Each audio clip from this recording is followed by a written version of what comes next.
I think it's coming up to July now. I've been in Japan, in Tokyo, for roughly 6 months, half my trip. So, a typical day of food. So at the moment I'm with my third host family, and my first host family was a very traditional family. So for breakfast I was eating rice and a soup and maybe meat or vegetables for breakfast. I'd then have something which is called an obento for lunch, which is a combination of rice, vegetables, meat, whatever to cook you. Um, then we had dinner, and that was, more or less the same. Dinner could have been sushi, meat, anything, and that was my first host family. My second host family was a little more modernized, and what I mean by that is that for breakfast I would have something I'd have cara or Australia, like bread, like toast with blueberry jam or cereal and granola, or something like that. The the lunch and the dinner are all roughly the same. My third host family are the same. I have Nutella on toast, or granola and yogurt. But the food is extremely healthy in Japan, and every meal that you eat, breakfast, lunch, or dinner, always lunch, dinner, always consists of a bowl of rice. Um, well, it depends where I'm living. So all my host family houses are in all different places, but the average time is around 7 o'clock. So it's good. In Japan, because they have a various amount of choices of transport, you can either go by train, go by bus, you can go by car, you can go by bike, you can go by foot. I'm at the moment, it takes me on one bus from a bus stop close to my house to school about 30 minutes. Now it's a little interesting because if it's raining, I have to get up earlier to catch the bus because it takes the bus 40 minutes to get to school. But if it's a good day of weather, it only takes me 20 or 30 minutes. So every day, I'm always asking my host family what the weather's going to be like, and they tell me so I can prepare for the next morning. School starts at 8:15 in the morning, and in our homeroom class is called gyonen. And gyonen is very famous at Seikei High School especially, and gyonen is what they do in the morning before classes start. And gyonen is something where it's like meditation, and you hold your fingers like this and you close your eyes. And yes, it's like meditation. And it can go for, up to 30 seconds, 20 seconds, a minute, and it's really nice refresher before the day starts. Then class 30. And I usually have 4 classes that go for 50 minutes each, from 8:30 to 12:30, with a 10-minute break in between. Then I have lunch, which for about 40 minutes. And then I have 2 classes in the afternoon. Japanese people love having sweets. So in between classes, you see a lot of my classmates, getting out chocolate or ball or something to munch on before the next class starts. Host families, okay, so you can either choose to have your event from home, which your host families make, or you can buy lunch at the Seikei cafeteria. It's your choice.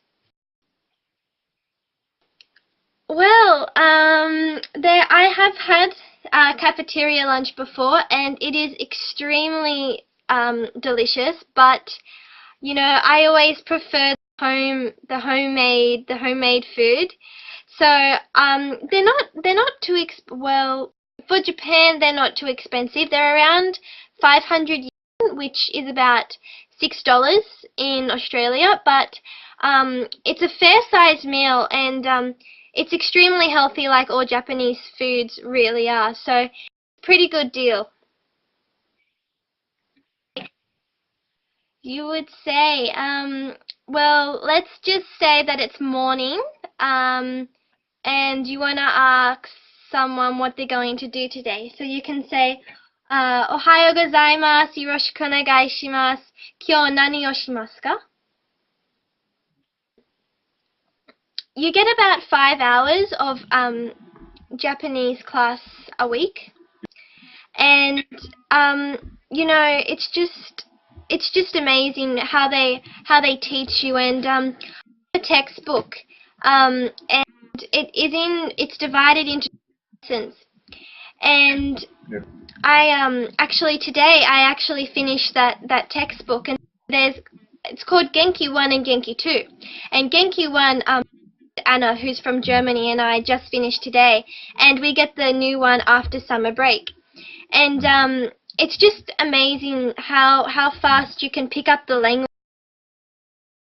I think you're not hearing it, but you actually are, actually picking up words and phrases, and yeah, it's quite amazing when you look at where you were to where you are now, and you just think like, wow, like I'm learning the language.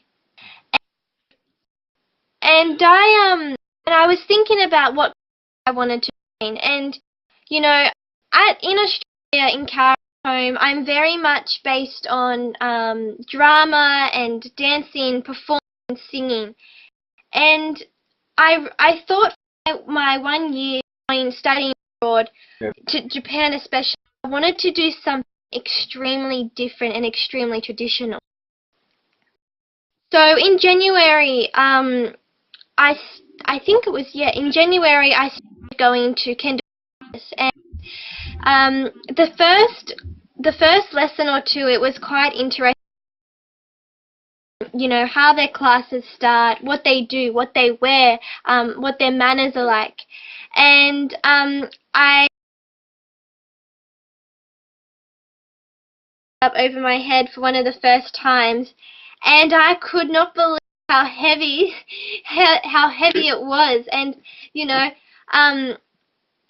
was just, I really thought, if this is what I'm going to do, I'm going to have to work really hard to, try and get really good at it. And so from then on, it was really special, because what would happen is each time I'd go to kendo, one of the Seikei students would come tutor me myself and, teach me what to do. And since then, I've actually been successful in getting the whole kendo uniform, and I think I could go into the kendo camp in a month or so, but about that yet. But yeah, kendo is just great, and I'm really loving it. It's quite hard physically and mentally. There is a lot of things that you have to wear, and actually I have it behind to show you. This is one of the that you wear, like this, and yes, this is one for the bruising, and this is quite hard to put on, and I still put this on perfectly, but practice makes perfect. There's many more different kendo gear, but the other one I would like to show you is the helmet. And No. But especially in summer, it gets extremely hot while you're wearing this, and but and it is quite hard to actually put on. So this is probably like this.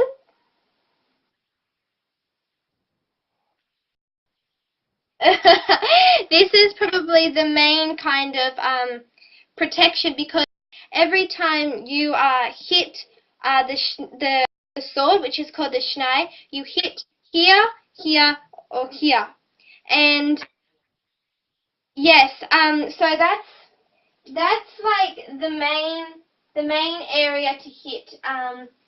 So yeah, it's very interesting, kendo, and what you get to try out. And I never thought that I would go from wearing point shoes to uh, getting hit in the head with a sword. And I never thought that I would go from wearing point shoes to uh, getting hit in the head with a sword. But special, I would like to give a big hello to the mayor. And tell him that I'm all the way from Japan. It's great. My teachers at Kara High School, all my friends, anyone really special though. I'm trying. I'm trying to think. Yeah, just yeah, just everyone, and just another little message. They will be soon doing interviews, I guess, for the 2017 exchange student to Japan. And for anyone who is interested, or anyone's kid who is interested, not only for next year but the years to come, um, you know, it's quite a big jump to come to a country where you can't speak the language and you don't know anything, and your whole world turns upside down. But as you can see from what I've told you today and what I'm doing, like kendo, and what I'm experiencing, it's such an amazing opportunity, and I'm seeing the world in a whole new perspective, and it's amazing how much one person can grow up in such period of time. And you know it's just, I always think every day about how I could have easily not said no, I don't want to come on this exchange, as easily as I could have said yes. And I'm so glad now, and I'll be forever grateful for being able to come on this journey and to share my experiences with you all back in Australia.